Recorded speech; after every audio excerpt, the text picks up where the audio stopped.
Flamengo venceu a primeira no Campeonato Brasileiro de forma heróica, de acordo com o que o próprio Felipe Luiz descreveu.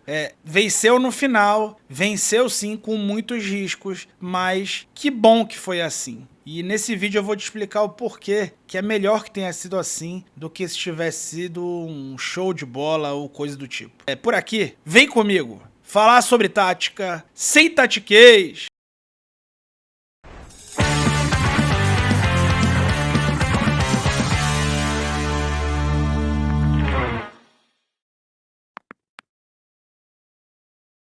Pessoal, deixa o like, se inscreve no canal aí pra gente alcançar logo os 81 mil e quem sabe logo em breve os 100 mil inscritos, tá bom? Lembrando que vai ter cobertura de mundial exclusiva aqui pros membros do canal, então seja membro e fique por dentro de todos os conteúdos exclusivos que eu vou fazer no Mundial de Clubes lá nos Estados Unidos, tá bom? Então vamos falar desse jogo. Conforme eu tinha adiantado para vocês, o Vitória tem mexido muito e nessa formação foi com 4-1-4-1, que não tem sido, digamos assim, a estratégia preferida do Thiago Carpini. Tá com várias mudanças na lateral direita, no miolo de zaga, no ataque, várias mudanças em muitas posições do time. O Flamengo teve de volta a cavalaria, digamos assim, Arrascaeta, Gerson e manteve ali uma base grande, né, dos jogadores de defesa. Do meio de campo para trás era o time, digamos assim, titular, praticamente o time titular, quase que a força máxima do Flamengo, sem o Pedro, né? Então, o que o Flamengo pensou para esse jogo, né? O Felipe Luiz teve um plano de jogo específico para essa partida que foi bastante inteligente. A gente vai falar sobre isso agora, porque o Flamengo saía jogando e o Vitória não subia, né? Ele não subia, ele optou por não subir. O Vitória, que é um dos times que marca mais alto na competição. No Brasil inteiro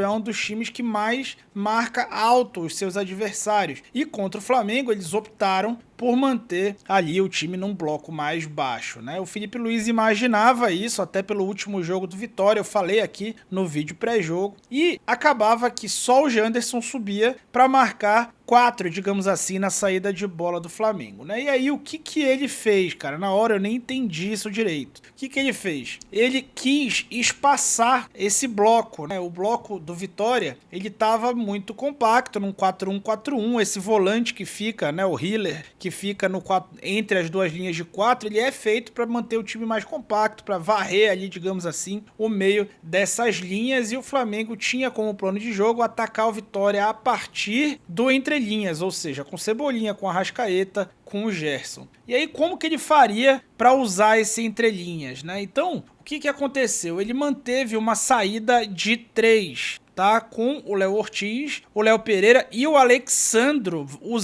baixando aqui muito mais para fazer uma saída de bola, tal qual ele, Felipe Luiz, fazia na época do Rogério Ceni. Essa não tem sido uma estratégia que ele tem usado, né? Ele tem usado geralmente os dois zagueiros e os dois volantes, muitas vezes com o goleiro. Mas nesse jogo era muito importante que fosse o Alexandro. Por quê? Porque do lado direito do ataque do Flamengo, o Mateuzinho tinha a obrigação de acompanhar o Wesley. E do lado esquerdo, o Everton Cebolinha estava fazendo amplitude, com o Eric acompanhando. E aí isso gera dois sintomas, tá? Isso geraria dois sintomas. O primeiro sintoma positivo ao Flamengo seria a liberdade para a construção do Léo Ortiz. Vamos para o vídeo para a gente mostrar um pouco dessa liberdade de construção para o Léo Ortiz antes de falar do Alexandro de novo. Então o Léo Ortiz tinha a bola descoberta o tempo inteiro, né? E ele com espaço, ele tem muita capacidade de armar o time, e logo no começo do jogo ele foi produzindo chances para o Flamengo, né? Aqui a gente vê, eu até destaquei em duas cores, né? A primeira linha de 4 do Vitória defendendo uma amplitude bem curta para se compactar e evitar os passes por dentro, né? Então ali onde está o Juninho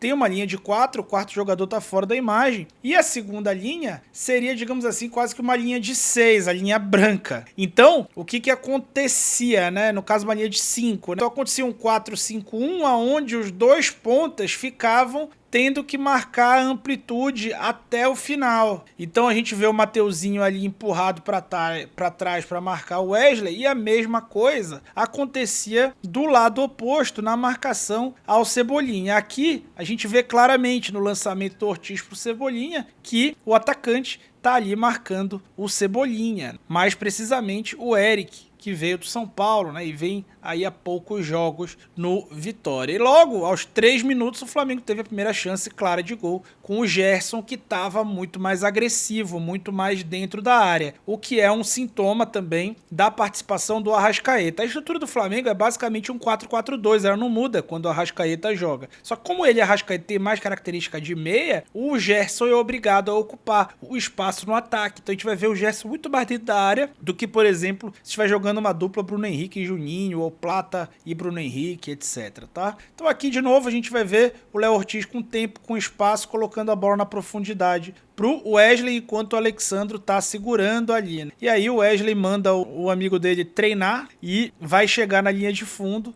para fazer um cruzamento na cabeça do Cebolinha, né? O pessoal critica, corneta bastante o cruzamento do Wesley, e o Cebolinha vai perder a segunda chance claríssima de gol do Flamengo em pouquíssimo tempo de jogo. Ou seja, já mostrava credenciais, já mostrava só um dos sintomas desse plano de jogo que teria sim muitas vantagens. Mas aqui a gente tá vendo Alexandro, Cebolinha e Arrascaeta. O que isso tem a ver com o que eu tô falando? Isso já é o segundo sintoma. Vamos voltar pro campinho lá.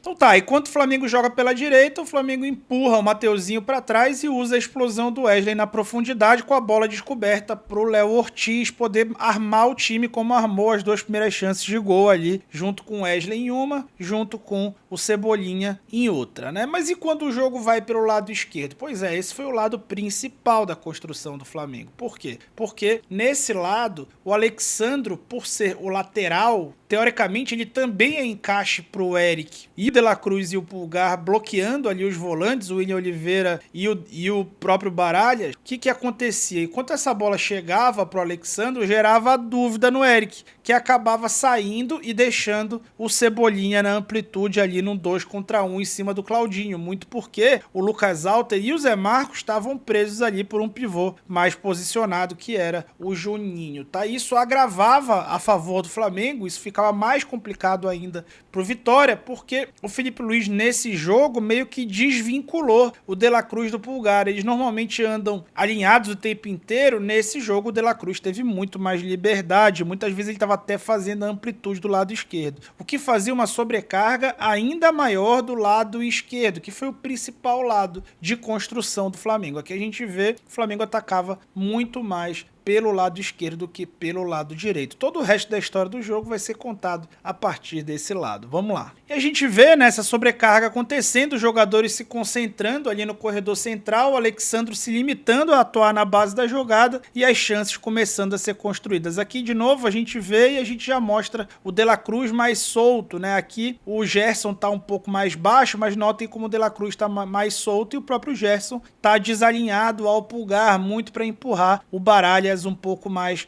para trás e abrir a linha de passe direto ao De La Cruz, né? Isso vai acontecer muitas vezes ao longo do jogo e o time conseguiu nesse lance colocar a bola na profundidade para o Juninho, que aí o Juninho, que tem ótimos fundamentos, ótimos indicadores de desempenho, que faz o time jogar bem, que não joga mal, muito pelo contrário, que não é grosso, muito pelo contrário, ele precisa ter gol, ele precisa fazer esse gol. Tá? Não tem muita justificativa para que ele não faça esse gol. E chegou finalizando de primeira, com confiança, mas enquanto ele não for mais determinante, ele não vai condicionar jogos a favor. No jogo passado ele decidiu, que legal, nesse jogo podia ter iniciado a decisão. Jogou mal? Não jogou mal, mas tem que ter gol. A gente vai falar um pouco mais sobre isso. Aqui a gente vê o lance do gol do Flamengo. Vocês notaram que foi um tempão, né, entre um lance e outro.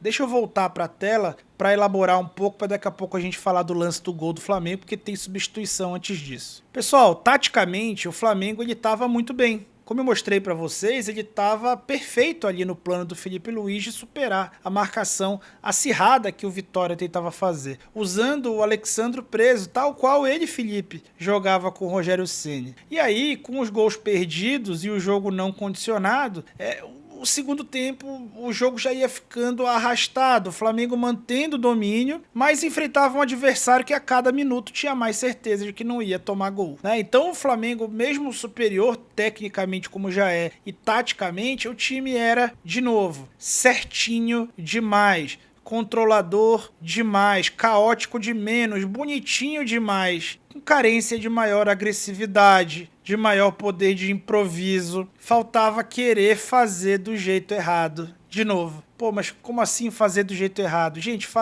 finalizar de qualquer jeito, finalizar de qualquer distância, finalizar em cima do goleiro, finalizar em cima da perna do adversário para gerar um escanteio, tentar driblar 2, 3, faltava fazer algo que se impusesse frente ao adversário, porque o jogo mental ele conta muito e o adversário estava seguríssimo de si naquele momento. Então, precisava de poder de decisão, o Felipe Luiz leu rápido a situação, dessa vez substituiu bem mais rápido do que normalmente substitui e colocou o Bruno Henrique e o Gonçalo Plata, 2 jogadores decisivos que tem gol. E aí ele foi remanejando peças até que o Arrascaeta decidiu tentar do jeito errado. Bora ver isso aí de acordo com uma filmagem de uma pessoa que me segue e me mandou aqui. Deixa eu falar o nome dele. Filmagem do Carlos Martins, que estava lá no Barradão. Aliás, tenho muito carinho pelo Barradão. Lá fiz a minha licença de analista de desempenho pela CBF. Notem como já tinha uma mudança tática, né, no momento que entra o Bruno Henrique. O Bruno Henrique entra como tal ponta fechado. Diferente do que o Cebolinha fazia, ele era o ponta fechado e não o ponta aberto. E nesse momento, o Alexandro continuava trabalhando na base da jogada. E o Arrascaeta começou a ter que dominar mais ainda o lado esquerdo. Notem que a bola está no pé do Arrascaeta, está longe a imagem. A bola está no pé do Arrascaeta, ele vai errar o passe. E aí o Flamengo vai fazer o perde-pressiona, né, colocando 3 jogadores em volta da bola. Ele próprio, o Arrascaeta, vai recuperar essa bola e vai passar por 2, né? Vai passar por 2 nessa recuperação e com muita personalidade meteu o biquinho na bola e fez história, né? Um lindíssimo gol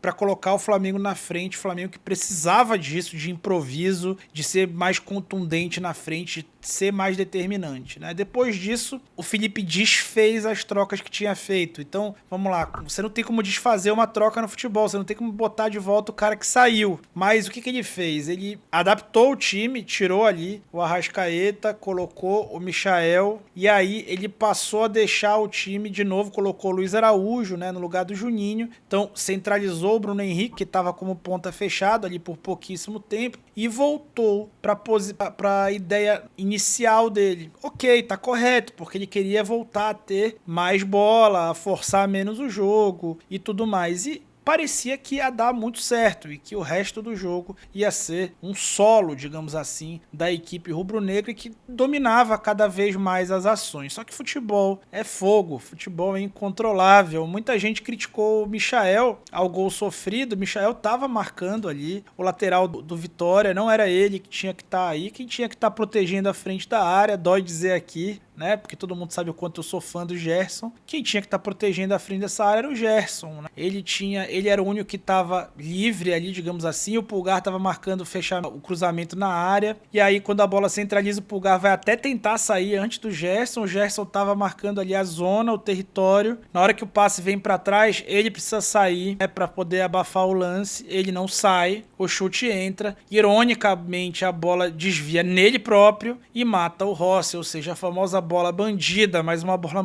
bandida que teve passividade. E aí, de novo, o grande problema disso não é nem a passividade no lance. O cara chutou de muito longe, a bola desviou. Se for para tomar gol, que seja assim, como o Felipe disse na coletiva. O problema é que você não condicionou o jogo antes, você fez só um 1-0, você não tinha vantagem. Mas aí entra a melhor parte dessa vitória, que é a força mental de um time. A força mental de um time que tinha conseguido ser superior o jogo todo, mas sem conseguir ser contundente, que na hora que foi contundente achou um gol rápido e depois desfez as mudanças que tinha dado mais contundência ao time, mas se manteve a fim de vencer com um aguerrimento importante para conquistar a vitória. Aqui de novo, a mesma estratégia, aquela atração funcionando, a bola entra nas costas do jogador que foi atraído, exatamente do jeito que eu desenhei para vocês, tá? Vou até ampliar aqui para ficar mais claro. Então, a bola vai entrar aqui, ó. Notem como o jogador vai sair, na hora que ele sai, a bola já vai ser colocada nas costas dele. E aí, o Luiz Araújo vai fazer a mesmíssima coisa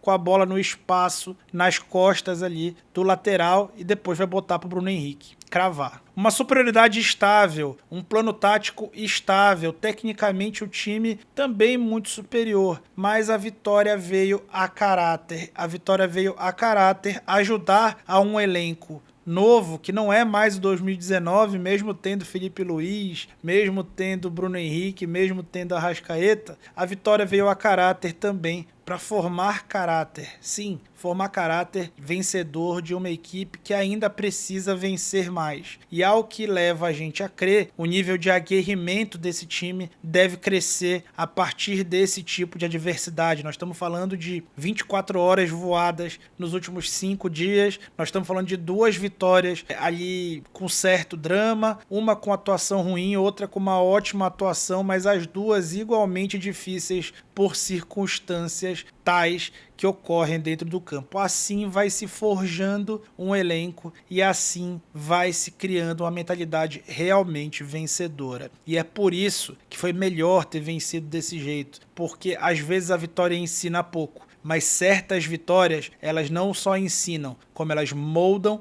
elas forjam e elas alimentam um monstro interno que grandes times, grandes caras e grandes campeões precisam ter. Tá bom? Então eu espero que tenham curtido aqui a análise pós-jogo. O jogo foi até bem fácil de analisar, porque foi muito estável o domínio e a forma como o Flamengo dominou, e um baita plano de jogo do baita treinador, apesar de ser jovem, Felipe Luiz. Felipe Luiz vinha estranhamente sendo exageradamente questionado, e essa vitória ela é importante até por isso, tá bom? Então é isso, espero que tenham curtido e a gente vai continuar por aqui falando sobre tática sem tatiquez.